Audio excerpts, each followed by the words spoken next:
Hello, it's Jake here from the Honest Gadget. Today I'm going to rank the budget gaming mice that you all know and love, from a trashy D tier all the way up to a stunning S tier. Cause, just because a mouse is cheap doesn't mean it's bad, but it might not be good either. Let's get started. Alright, I'm going to start off with the Scyrox V6. This thing is an absolute steal for just under $70. You're literally getting performance here that competes against the best in the industry, Razer, and for like half the price too. I mean, look at these numbers from ratings.com. You're getting very similar performance numbers compared to the Razer Viper V3 Pro, which literally costs like double the price. And the weight is only around 40 grams, which is amazing considering how sturdy and solid this mouse feels. It even has Omron's optical switches for those that like that nice crispy feeling. That's great for you click spammers out there. This is not one of those good for the price mice. This is just an excellent mouse, full stop. It's easily my S tier pick. I'd recommend it to anyone wanting one of the best budget mice. And yeah, opening it for the first time is a somewhat religious experience too. Nice. Next up, I've picked the MCHOSE L7 Ultra Plus. I personally didn't hear of this brand till recently, but they seem pretty legit.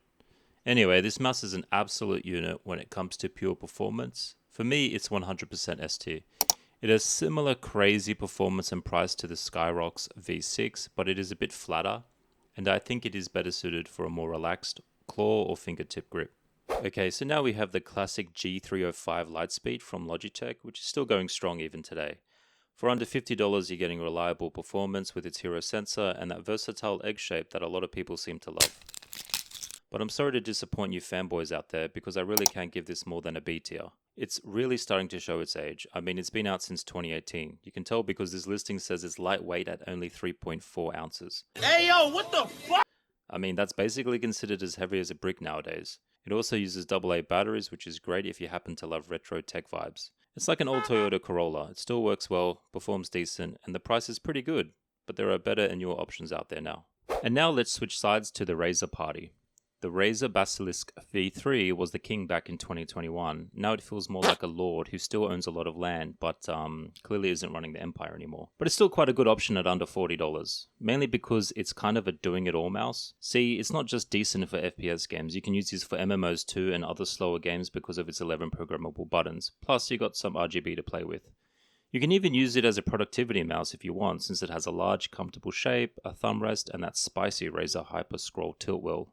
Look, it is pretty heavy, large and wide only, and that cool scroll wheel can get a bit finicky sometimes, but I would still recommend this mouse considering the features you're getting. I'm putting it in the A tier. Next is the Razer Cobra, which I'm putting in the B tier. You're getting that slightly textured Razer build, good performance, and Razer's older Gen 3 optical switches, which still hold up well today, and it's lightweight at 58 grams excluding the cable. The Cobra mimics the Razer Viper Mini in shape, so it's better for small or medium hands, especially if claw or fingertip grips are your go-to. I've put it in the B tier since I think the Basilisk V3 gives you more value for around the same price, and since the Cobra focuses more on FPS gamers, it kind of puts itself in a corner where that same corner has better options.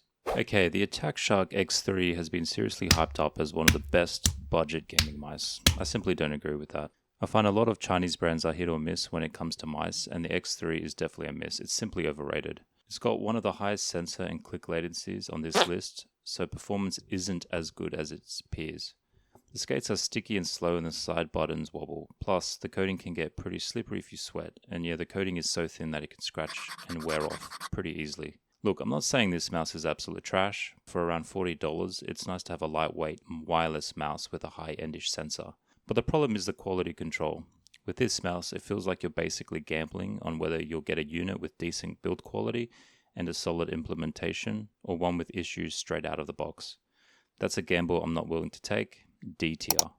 Speaking of ultra-budget Chinese brands, the Attack VXC Dragonfly R1 Pro is a far better mouse than the Attack Shark X3 and is less than $10 more. It's like the X3 but with better quality control and better implementation. It even uses the same sensor but with a superior Nordic MCU, making it 250% faster in click latency. Look, I know we're just talking about milliseconds here, but it's nice to know exactly what you're getting. And what you're getting is simply a superior mouse. The smooth ice coating isn't that gimmicky either. It actually makes the mouse cooler and smoother to touch and Rob, if that's your thing.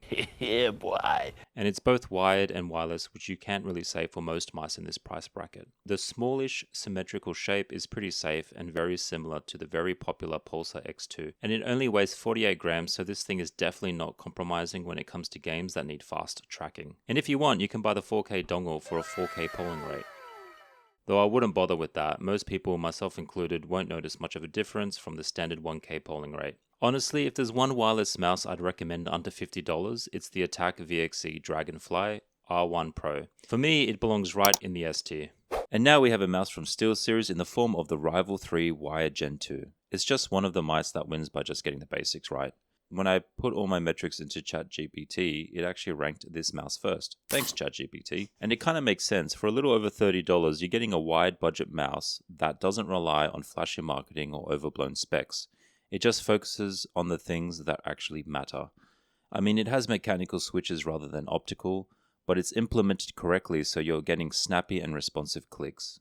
I mean, that's a lot better than those mushy clicks from a poorly implemented optical click mouse. And the TrueMove Core 8.5K sensor works really well, making this one of the better performing mice I've talked about. The shape is low profile and pretty safe, especially for claw and fingertip grips, though the side buttons are a bit thin. And unlike ChatGPT, I wouldn't put this as my number one pick. I think it firmly belongs at A tier because it is only wired and leans on the heavy side for FPS mice at 77 grams. And yeah, it has RGB as well. Oh, I almost forgot. Don't worry about the wireless version of this mouse. It's a lot heavier thanks to the 2 AAA batteries it needs. It's more expensive and performs worse too. Honestly, there's just more value to be had in the wired version. Alright, now we have another mouse from Logitech in the form of the GT03 LIGHTSYNC. It's basically the wired version of the G305 Lightspeed and is better performing too thanks to its only wired design. It's showing its age these days with older sensor tech and whatnot, but I mean, look at that cool RGB around the sides. Wow. The egg shape is alright if you have small to medium hands, and it'll feel pretty planted on your desk since it does weigh 85 grams. The full rubber cable is decent too and won't weigh you down. And another thing, the G203 has better weight balance than the G305 since it doesn't have a battery stuck in its back. I'm going to stick this one in the A tier because it's so cheap and it does a good job for the price if you're okay using it wired. Alright, I'm going to finish off this list with the Razer DeathAdder Essential. I mean, it's the perfect example of a product surviving on name recognition. Because yes, it says DeathAdder on the box, and yes, it has that familiar ergonomic right-handed palm feeling shape that made the series famous. So at first glance, it kind of feels like you're getting a slice of the DeathAdder legacy for under $30. Razer is pumping out these bad boys like there's no tomorrow, but look under the hood and you start to see this mouse isn't worth it even if it's less than $30. The biggest problem is the mechanical switches. I mean, these are only rated for 10 million clicks. I've rarely seen a click lifespan this low. There's a good chance they'll die on you sooner rather than later. And then there's the scroll wheel. It doesn't have much tactility or resistance, so it feels more built for casual browsing than precise in-game use. Basically, it's the kind of scroll wheel that says, sure, I can do it, but not in a very convincing voice. The rest of the shell also feels pretty bare bones, with no rubberization outside of the wheel, which kind of takes away from the whole ergonomic marketing Razer is pushing.